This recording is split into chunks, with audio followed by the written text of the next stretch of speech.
Tadi saya belum selesai. Soal itu tuh, yang soal jempol tadi itu penting. Ya itu menurut saya kemarin alami saja ya, alami saja debat itu. Kebetulan kan saya juga hadir mengamati. Termasuk ketika pertanyaan belum selesai, walaupun di awal Pak Silvi sudah nanya. Dan yang menarik Dike ya, ketika selesai debat itu kan mereka selfie-selfiean tuh. Iya. Oh tenang, kita juga nanti ada. Tenang, Kang Aceh mau udah tahu ya. Udah duluan kok selfie. Oh gitu ya, nggak mau kalah ya. Jadi memang menurut saya kemarin itu sangat alami dan semua pertanyaan yang disiapkan oleh panelis itu kan terjawab oleh ketiga panelis dan itu kan bisa diukur ya. Walaupun menurut saya debat itu bukan satu-satunya alat ukur ya bahwa preferensi pemilih nanti akan memilih siapa gitu. Tapi memang untuk pemilih kita juga suka kejutan-kejutan ya. Tahu-tahu begini, tahu-tahu kadang begitu. ada anomali ya. Mungkin juga ini bisa dikatakan debatnya sekelas debat pilpres juga. Ya gitu iyalah, pilkada rasa pilpres. Iya, itu dia, pilkada rasa pilpres. Dievaluasi nggak kemarin, Pak Silvi khususnya? Ya memang karena pertanyaannya dan jawabannya itu kan juga ya karena dia betul-betul mengikuti debat itu, jadi tidak dibuat-buat kan. Kalau Ahok sendiri nih Kang Aceh, itu kan orang punya histori atau rekaman-rekaman gaya komunikasi Ahok 2 tahun sebelumnya gitu kan.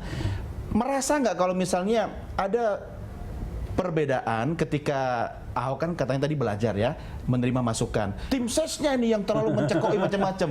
Bisa nggak seperti itu? Yang enggak juga ya, karena kan Pak Ahok selalu belajar ya dari proses pengalaman kemarin gitu. Dan saya kira pada tempatnya kita misalnya bisa bandingkan dengan debat pada 5 tahun yang lalu ketika berpasangan sama Pak Jokowi. Jawaban Pak Ahok juga saya kira sama dengan yang sekarang ini terjadi gitu loh. Jadi artinya memang Pak Ahok pun bisa menempatkan sesuatu pada tempatnya. Jika berdebat ya tentu harus lebih harus lebih santun gitu ya. Menggunakan kata-kata harus lebih tertata, bicara soal data gitu kan. Dan apa yang sudah dilakukan, karena sebagai petahana tentu yang dikedepankan adalah soal apa yang sudah dilakukan dong. Iya, kalau petahana kan di mana-mana biasanya kan diserang kiri kanan. Betul. Jadi ini gaya bertahan atau nanti yang ketiga ini akan menyerang? Tergantung tema. Oh gitu. Tema, ya. Ini cuma nggak mau buka rahasia sih sebenarnya. Ya poinnya sebetulnya adalah ya Pak Ahok akan bicara tentu sesuai dengan pada tempatnya. Gitu. Porsi pembagian Ahok Jarot bicara siapa yang ngatur?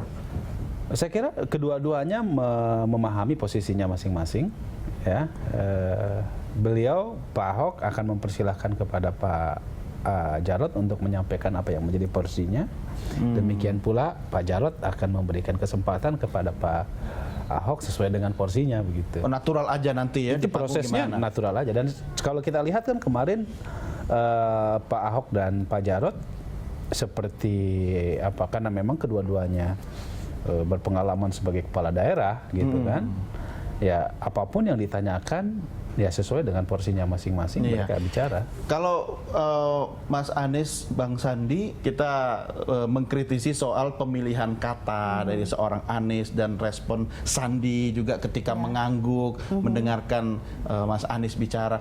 Itu memang naturalnya begitu atau sempat diperkuat dengan tim ses bahwa perdalam soal diksi, soal kadang-kadang juga ada yang mengatakan puitisasi kata-kata gitu kan. Nah itu bagaimana itu? Kami dari tim ses ini terkagum ya sama mereka berdua karena mereka memang sangat kuat karakternya dan mereka ya sudah ahlinya mengemas. Jadi kami betul-betul sebenarnya lebih kepada membantu. Oke, ketika akan menyampaikan ABC misalkan, kami lihat di dalam waktu yang sangat pendek tersampaikan nggak pesan ABC itu, gitu. Karena kadang-kadang karena waktu yang sangat pendek, A-nya terlalu panjang, B-nya sedikit, dan C-nya belum sampai, gitu kan? Termasuk bagaimana mengisi durasi itu diatur nggak? Kalau mau jujur, sebenarnya latihan kami sangat-sangat minim. Ya, kami yang namanya latihan itu lebih kepada kami menyimak apakah pesan itu sesuai dengan yang ingin disampaikan, itu aja Mas. Jadi tidak ada yang khusus dari pagi sampai malam, enggak. Kita hanya dengarkan aja dari hasil diskusi, apa yang ingin disampaikan, apa yang ingin ditekankan. Kemudian kita lihat lebih kepada H-2 gitu ya, diskusinya diperkuat. Lebih intensif ya. Karena terkait tadi ya dengan tim ses ya, Bapak Ahok Jarot, mengatakan bahwa sebenarnya tidak perlu diperdebatkan mengenai angka atau peringkat. Kalau menurut kami, karena memang Mas Anies itu dari kalangan akademisi ya, Bang Sandi juga dari pengusaha, angka itu matters loh. Why? Karena itu terkait dengan kesan yang ingin ditampilkan. Saya mencermati soal OKOC ya. OKOC. Nah, itu beberapa kali disampaikan oleh Bang Sandi. Ya. Apapun pertanyaannya ditutup dengan OKOC. Itu memang pesanan, titipan atau strategi untuk subconscious mind orang itu ter-OKOC begitu. Oh gitu ya, Bang Sandi ini memang sangat menghayati programnya. Dan kami tidak hanya bicara, karena di lapangan kita sudah mentraining lebih dari 3.000 orang dalam program OKOC itu tadi. Saya jadi ikut ya, OKOC. Boleh. Dan insya Allah ketika akhir kampanye kita akan mendapatkan 5.000. Jadi kami pasangan calon yang nomor 3 ini tidak hanya pencitraan, tapi kita memang melakukannya.